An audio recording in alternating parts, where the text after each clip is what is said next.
આપ સર્વોને હેતપૂર્વક જય શ્રી સ્વામિનારાયણ। આજની સત્સંગ કથા વાર્તા નિજ મંદિર સાવરકુંડલા પવિત્ર ચાતુર્માસ વિશેષ। આજની સત્સંગ કથા વાર્તામાં આપણે ઉત્સવ કથા અંતર્ગત આપણા ઈષ્ટદેવ ભગવાન શ્રી હરિના માતા ભક્તિ દેવીના જન્મ દિવસ નિમિત્તે તેમના પ્રાગટ્યની કથા વાર્તા શ્રીમદ સત્સંગી જીવનના માધ્યમથી સાંભળશું। સુવ્રત મુનિ કહે છે કે, હે રાજન, બદરિકાશ્રમમાં થયેલા દુર્વાસા ઋષિના શાપને નિમિત્ત બનાવીને ઉત્તર કૌશલ દેશને વિશે મનોરમા નામની સુંદર નદી વહે છે। તેને કિનારે પાપના સમૂહનો વિનાશ કરનારા મખોડા નામે પ્રસિદ્ધ તીર્થ આવેલું છે। તેની ઉત્તર દિશામાં છપૈયા નામનું સુપ્રસિદ્ધ અને રળિયામણું ગામ આવેલું છે। આ ગામ યજ્ઞ કરનારા પુરુષોને અતિશય પ્રિય છે। આ ગામને વિશે ચારેય વર્ણના મનુષ્યો નિવાસ કરીને રહે છે। તે નિર્મળ નીરથી ભરેલા વિશાળ નારાયણ સરોવરથી તેમજ ચારે બાજુએથી શોભતા અનેક પ્રકારના વિશાળ વૃક્ષોથી આ ગામ અતિશય સોહામણું લાગે છે। આ છપૈયામાં કૃષ્ણ શર્મા નામના સરવરિયા બ્રાહ્મણ રહેતા હતા।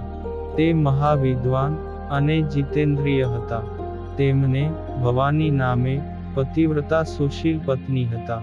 તે બંને દંપતી પવિત્ર અને હૃદયથી નિષ્કપટ હતા। તેઓ પરાત્પર ભગવાન શ્રી વાસુદેવને વિશે એકાંતિકી ભક્તિપરાયણ જીવન ગાળતા હતા।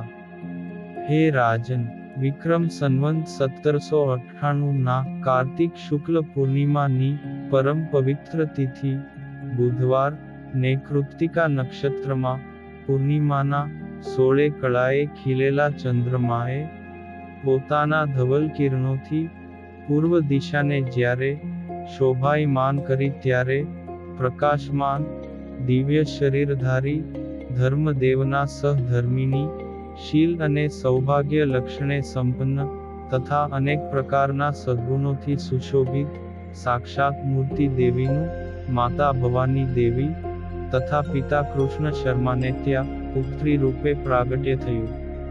ત્યારે સર્વે મનુષ્યો અને દેવતાઓના અંતરમાં ભગવાન શ્રી કૃષ્ણની શ્રવણ કીર્તનાદિક નવધા ભક્તિ કરવાનો અનેરો ઉત્સાહ વૃદ્ધિ પામ્યો તથા શ્રી કૃષ્ણ ભગવાનના પ્રત્યેક મંદિરમાં મહા મોટા આનંદ સભર ઉત્સવો થયા ને ભૂમિનો ભાર હળવો થયો।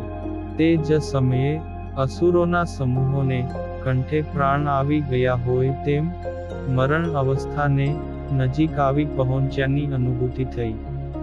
પછી તો તેઓ સમયાંતરે કૌમાર્ય અવસ્થાને પામતા તેઓના બાલશર્મા અને ભાગ્યવતી દેવીની કુખે પ્રાદુર્ભાવને પામેલા એવા ધર્મદેવની સાથે લગ્ન થયા।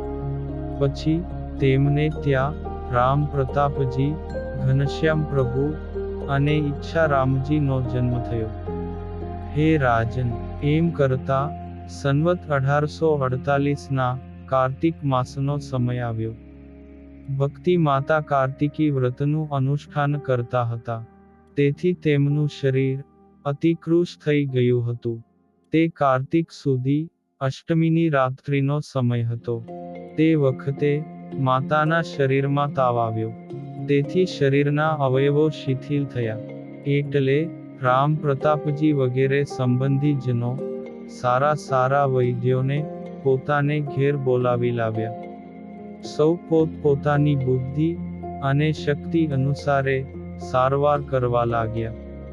તે વૈદ્યોએ પણ તાવનો પ્રતિકાર કરવાના અનેક ઉપાયો કર્યા, છતાંની તાવની પીડા શાંત ન થઈ।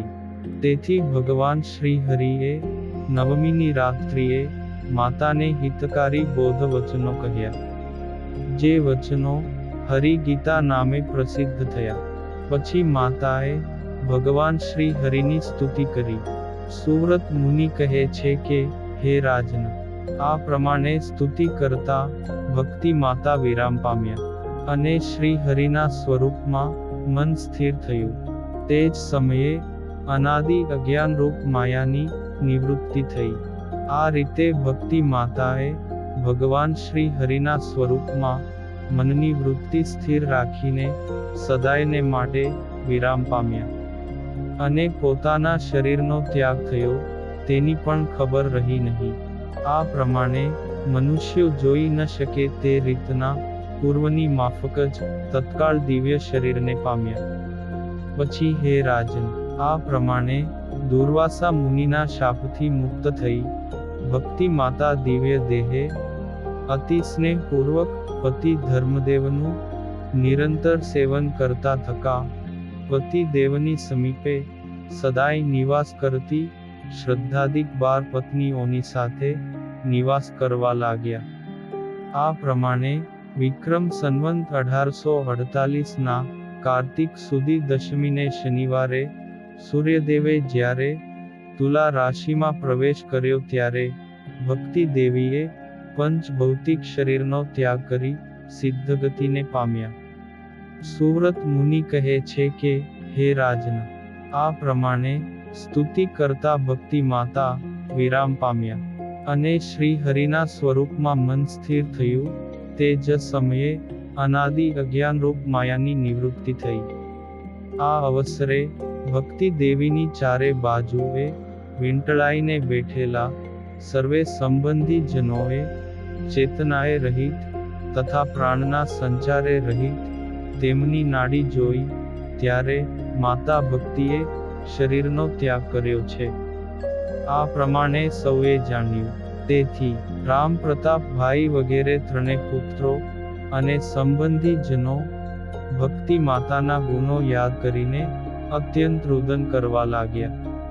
તે સમયે પિતા ધર્મદેવે જે જન્મે છે તેનું મૃત્યુ નિશ્ચિત હોય છે. આજે, કાલે, વર્ષે કે 100 વર્ષે પણ એક દિવસ સૌને નિશ્ચય જવાનું જ છે. આ પ્રમાણે લૌકિક ગતિનો બોધ આપીને પુત્રાદિક સૌને આશ્વાસન આપ્યું. આમ આજે માતા ભક્તિ દેવીના પ્રાગટ્ય દિવસે તેમના જન્મની કથા ટૂંકમાં સાંભળી. હવે પછીની કથા વાર્તા આપણે આગળના ભાગમાં સાંભળશું. અત્યારે આપ સર્વોને ભાવથી જય શ્રી સ્વામિનારાયણ.